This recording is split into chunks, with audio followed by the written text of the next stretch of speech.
100కు పైగా దీర్ఘకాలిక సమస్యలకు ఎటువంటి ఆపరేషన్ దుష్ప్రభావాలు లేకుండా హోమియోపతి చికిత్స.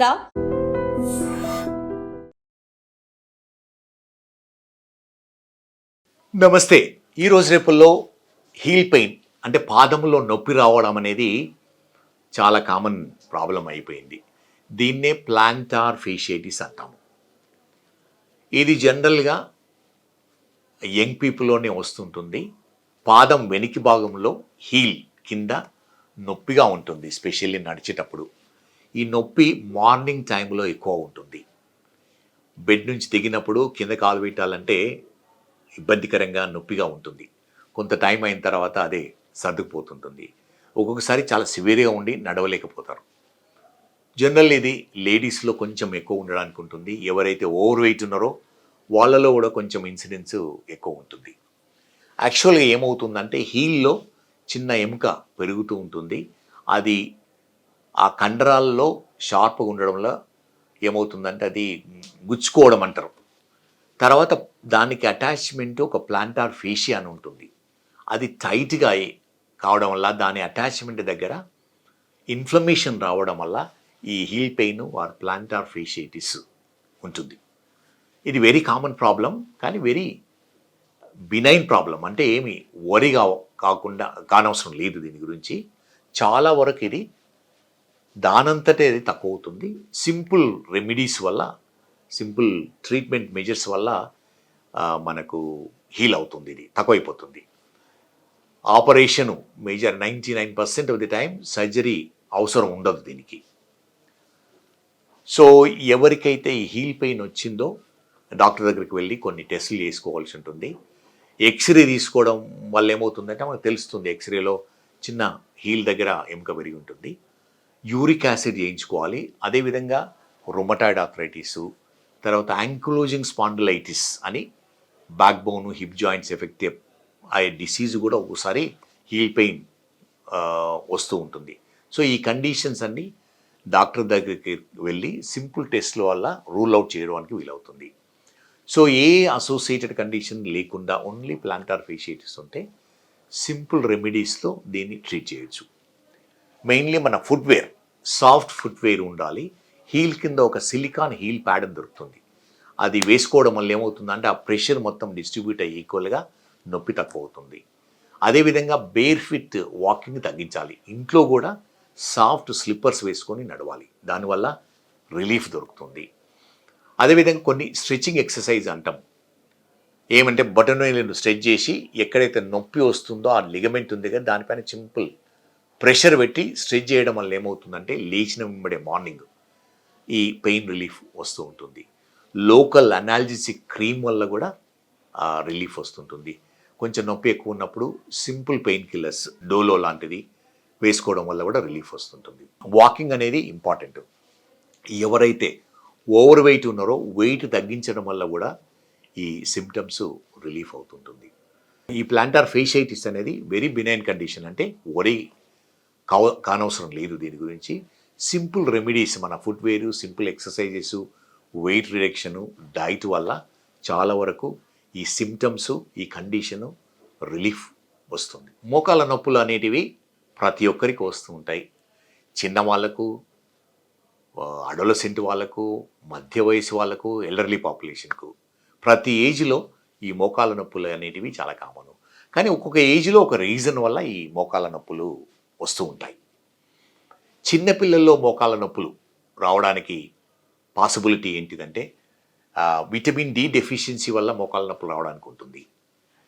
తర్వాత మాల్ న్యూట్రిషన్ అంటే ఫుడ్లో సరిగా ఉండకపోవడం వల్ల, enough proteins, enough minerals, vitamins తీసుకోకపోవడం వల్ల మోకాళ్ళ నొప్పులు వస్తూ ఉంటాయి. ఇవన్నీ నార్మల్గా ఉన్నప్పుడు గ్రోయింగ్ ఏజ్లో అంటే బిట్వీన్ 8 to 12 ఏజ్, తర్వాత 6 to 12 ఏజ్లో సడన్ గ్రోత్ స్పర్ట్ వచ్చినప్పుడు ఈ మోకాళ్ళ నొప్పులు వస్తాయి. వీటిని గ్రోయింగ్ పెయిన్స్ అంటాము. ఏమవుతుందంటే బోన్స్ సడన్గా లెంత్ అయిపోయి వాటికి అటాచ్ ఉన్న లిగమెంట్స్, మసిల్స్ కొంచెం టైం తీసుకుంటుంది. దానివల్ల ఏమవుతుందంటే ఈ లిగమెంట్ కానీ మసిల్ కానీ బోన్లో ఎక్కడ అటాచ్మెంట్ ఉందో అక్కడ కొంచెం ట్రాక్షన్ పడి ఈ నీ పెయిన్, స్పెషల్లీ మోకాలు కింద ఉన్న భాగంలో పెయిన్ వస్తుంటుంది. దాన్ని గ్రోయింగ్ పెయిన్ అంటాము. అది జనరల్లీ దానంతట అదే రిజాల్వ్ అవుతుంది. కానీ చిన్నపిల్లల్లో ఆర్థరైటిస్ వల్ల కూడా మోకాళ్ళ నొప్పులు వస్తుంటాయి. దీన్ని జువనైల్ ఆర్థరైటిస్ అంటాము. జువనైల్ రుమటాయిడ్ ఆర్థరైటిస్ కూడా వేరే అప్పుడప్పుడు వస్తూ ఉంటుంది చిన్నపిల్లల్లో. ఇది ఆటో ఇమ్యూన్ డిసీజ్ కిందికి వస్తూ ఉంటుంది. మోకాళ్ళలో గుజ్జు అరిగిపోవడం వల్ల ఇది ప్రాబ్లం వస్తుంటుంది. ఏమవుతుందంటే ఈ మోకాల్ లైనింగ్ సైనోయిమ్ ఉంటుంది కదా, సైనోయిమ్లో బ్లడ్ సప్లై ఇంక్రీజ్ అయ్యి ఇన్ఫ్లమేషన్ వస్తుంది సైనోయిమ్లో. దానివల్ల ఈ గుజ్జు అనేది ఎక్సెస్ బ్లడ్ సప్లై వల్ల గుజ్జు డ్యామేజ్ అయ్యి ఆర్థరైటిస్ వస్తుంటుంది చిన్నపిల్లలు. ఇది ఇనీషియల్గానే మనము డయాగ్నోజ్ చేసి దానికి అప్రాప్రియేట్ ట్రీట్మెంట్, స్పెషల్లీ రుమటాలజిస్ట్ కానీ ఆర్థోపెడిక్ సర్జన్తో ట్రీట్మెంట్ తీసుకుంటే చాలా వరకు ఈ డిఫార్మిటీ, పెయిన్, ఈ సివియారిటీ ఆఫ్ ఆర్థరైటిస్ కంట్రోల్ చేయడానికి వీలవుతుంది. అదేవిధంగా మోకాళ్ళ నొప్పులు స్పెషల్లీ యంగ్ పీపుల్లో బిట్వీన్ మేబీ 15-30 ఇయర్స్లో వచ్చే వాళ్ళది ఒకసారి కామన్గా ఉంటుంది. ఈ మోకాళ్ళలో కాకుండా ఇది మోకాళ్ళ చిప్పలో వస్తుంటుంది. పెయిన్ ఎప్పుడు వస్తుంటుందంటే మనము మెట్లు ఎగి దిగేటప్పుడు నొప్పి వస్తుంటుంది, కింద కూర్చొని లేచినప్పుడు నొప్పి వస్తుంటుంది, జాగింగ్ రన్నింగ్ చేసినప్పుడు ఫ్రంట్ పార్ట్ ఆఫ్ ది మోకాల్లో అంటే మోకాలు చిప్ప వెనుక నొప్పి వస్తుంటుంది. దీన్ని ఏమంటామంటే కాండ్రోమలేషియా పటెల్లా అంటాము. అంటే మోకాలు చిప్ప వెనుకాల ఉన్న గుజ్జు కొంచెం డ్యామేజ్ అయ్యి సాఫ్ట్గా అయ్యి ఇర్రెగ్యులర్గా అయి నొప్పి వస్తుంటుంది. ఇది ఎందుకు వస్తుందో ఇంకా పూర్తిగా మనకు అవగాహన లేదు. కానీ దీన్ని anterior knee pain or కాండ్రోమలేషియా patella అంటాము. చాలా వరకు ఈ ప్రాబ్లము దానంతటే అది రిజాల్వ్ అవుతుంది. కొంతమందిలో ప్రాబబుల్ ఇది ప్రొలాంగ్డ్ అయి ఆర్థరైటిస్కు కూడా లీడ్ చేయడానికి వీలవుతుంది. ఈ ప్రాబ్లం ఉన్నవాళ్ళు మెట్లు ఎక్కి దిగినప్పుడు నొప్పి వస్తుంటుంది. అదేవిధంగా నాయిజీ జాయింట్ అంటే క్రెపిటస్ క్రీకింగ్ నాయిస్ వస్తుంది. కింద కూర్చొని లేచినప్పుడు, మెట్లు ఎక్కి దిగినప్పుడు మన మోకాళ్ళు ముందు అంటే ఈ మోకాలు చిప్ప వెనుకాల శబ్దం వస్తుంటుంది, క్రెపిటస్ అంటాము. ఇది ఈ సర్ఫేస్ రఫ్ సర్ఫేస్గా ఫామ్ కావడం వల్ల ఈ క్రెపిటస్ అనేది వస్తుంది. ఒక్కోసారి ఇది నొప్పి కూడా ఉండదు. ఎవరికైతే నొప్పి లేదో ప్రాబబుల్ ఎవరిగా అవసరం లేదు. కానీ ఎవరికైతే నొప్పి ఉందో దీనికి ట్రీట్మెంట్ అవసరం ఉంటుంది. చాలా వరకు ఇది నాన్ ఆపరేటివ్ మీన్స్ వల్లనే ఈ సిమ్టమ్స్, ఈ కండిషను కంట్రోల్ చేయడానికి వీలవుతుంటుంది. మోస్ట్ ఆఫ్ ది ఇంపార్టెంట్ది ఎలా అంటే మన కండరాలు, మోకాలు చుట్టూ ఉన్న కండరాలు, స్పెషల్లీ థై మజిల్స్ స్ట్రాంగ్ చేయడం వల్ల ఏమవుతుందంటే ఈ మోకాలు చిప్ప ప్రొటెక్ట్ అవుతుంది, మోకాలు ప్రొటెక్ట్ అవుతుంది. అదేవిధంగా హెల్దీ డైట్ అనేది చాలా ఇంపార్టెంట్. మన మోకాల్లో ఉన్న గుజ్జుకు కావాలంటే గుడ్ క్వాలిటీ ప్రోటీన్ కావాలి. మీట్, పప్పులు, డ్రై ఫ్రూట్స్, ఇటువంటివి పీనట్స్ ఇటువంటివి తినడం వల్ల మనకు గుడ్ క్వాలిటీ ప్రోటీన్ అందుతుంది.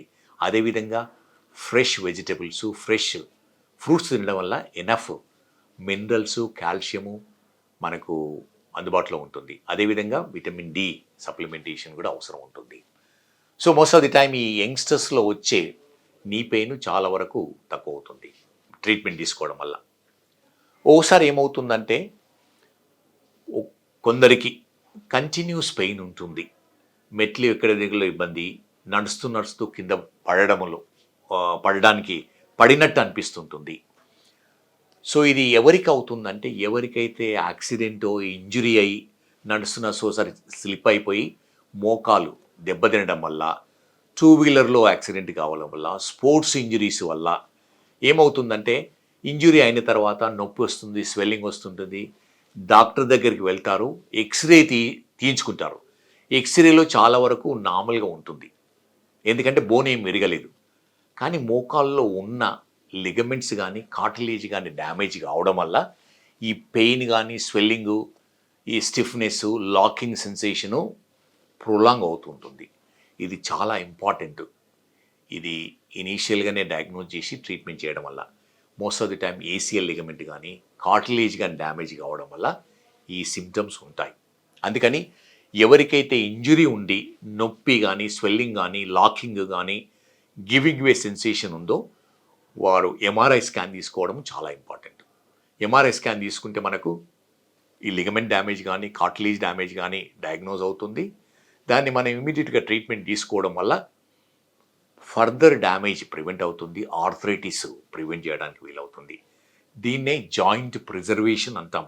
అంటే మన జాయింట్ని మనం ప్రొటెక్ట్ చేసుకోవడము, నార్మల్ కార్టిలేజ్ నార్మల్ లిగమెంట్స్ని హెల్దీగా మెయింటైన్ చేయడం వల్ల మన నీ జాయింట్ చాలా వరకు హెల్దీగా ఉంటుంది. ఇక వస్తే మిడిల్ ఏజ్లో ఎల్డర్లీ ఏజ్లో ఆస్టియోఆర్థరైటిస్ అంటాం. అరుగుదల వల్ల నీ పెయిన్ వస్తుంటుంది. ఇది ఎందుకు వస్తుందో ఎవరికి తెలియదు, కానీ ఏమవుతుందో మాత్రము మనకు బాగా అండర్స్టాండింగ్ ఉంది. డే టు డే యాక్టివిటీస్ వల్ల ఏమవుతుందంటే మైనర్ ఇంజరీస్ వల్ల ఈ మోకాలు గుజ్జు అనేది కొంచెం డ్యామేజ్ అవుతుంది. నార్మల్ పీపుల్లో ఈ మోకాలు గుజ్జు అనేది దానంతట అదే రిపేర్ అవుతుంది, మనకు ఆ కెపాసిటీ ఉంటుంది. ఎవరిలో అయితే ప్రీడిస్పోజిషన్ ఉందో, ఎవరికైతే ఆర్థరైటిస్ టెండెన్సీ ఉందో, ఈ రిపేర్ మెకానిజం అనేది ఫెయిల్ అవుతుంది. అంటే ఆ రిపేర్ చేయలేకపోతారు. మనకు స్కిన్ చిన్న ఇంజరీ అయినప్పుడు దాని తర్వాత రిపేర్ అవుతుంటుంది.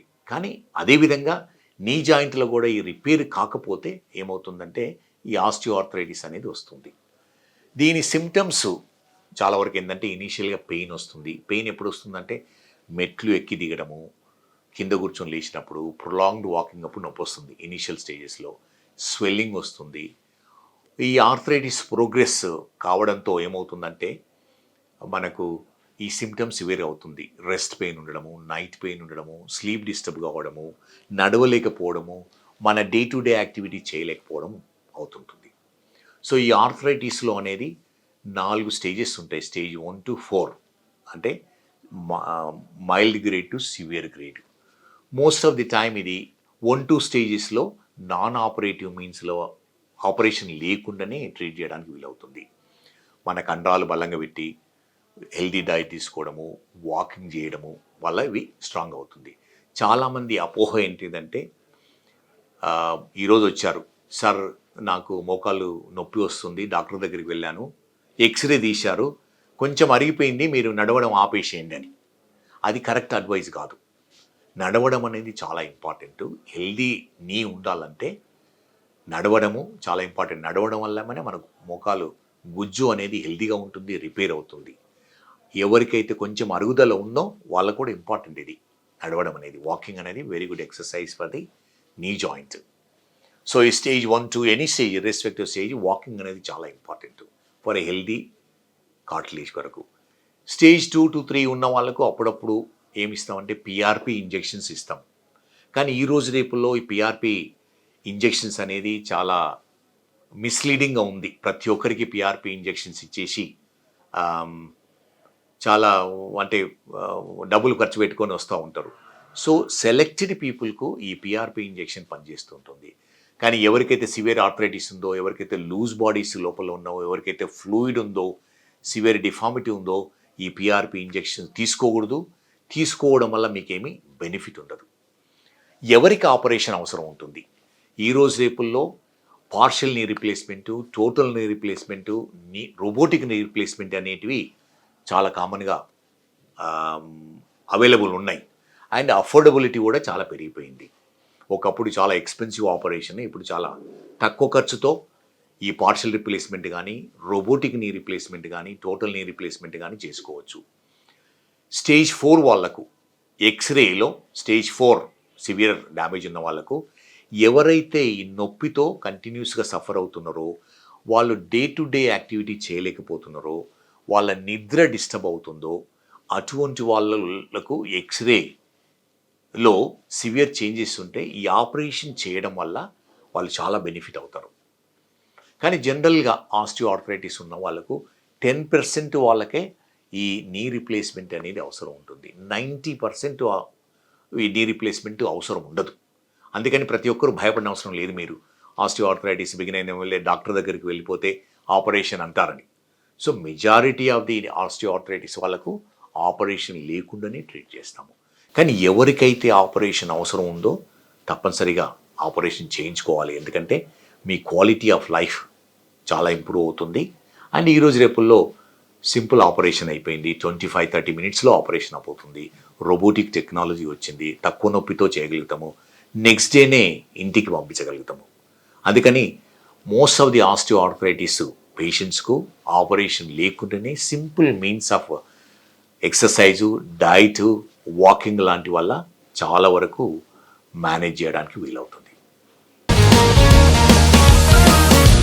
Sir, one life lesson what medicine has taught you. Whatever you can do without expecting. But I really believe మన పాజిటివ్ యాటిట్యూడ్ ఉంటేనే మనం ఏదైనా సాధించగలం. గట్ ని మనం కరెక్ట్ గా డీల్ చేసినట్లయితే అది మనకి పాజిటివ్ హార్మోన్స్ ని రిలీజ్ చేస్తుంది. షుగర్ వచ్చిన వాళ్ళ పరిస్థితి ఏంటి? పొట్ట దగ్గర పెరిగితే దాన్ని ఆండ్రాయిడ్ అంటారు, ఆండ్రాయిడ్ ఫోన్ కదా. అసలు థాట్స్ ఎందుకు వస్తాయి? బ్రెయిన్ డెడ్ అంటే దానికి ప్రపంచం అంతా కూడా కొన్ని నిర్దిష్టమైనటువంటి లక్షణాలు ఉన్నాయి. మానసికంగా ధైర్యంగా ఉంటే క్యాన్సర్ జయించవచ్చు. You are a doctor for a cause sir, అంతే. వాళ్ళకి వచ్చిన ఆదాయం కాకుండా ఫ్రీ సర్వీస్ ఎంతమందికో చేస్తుంది.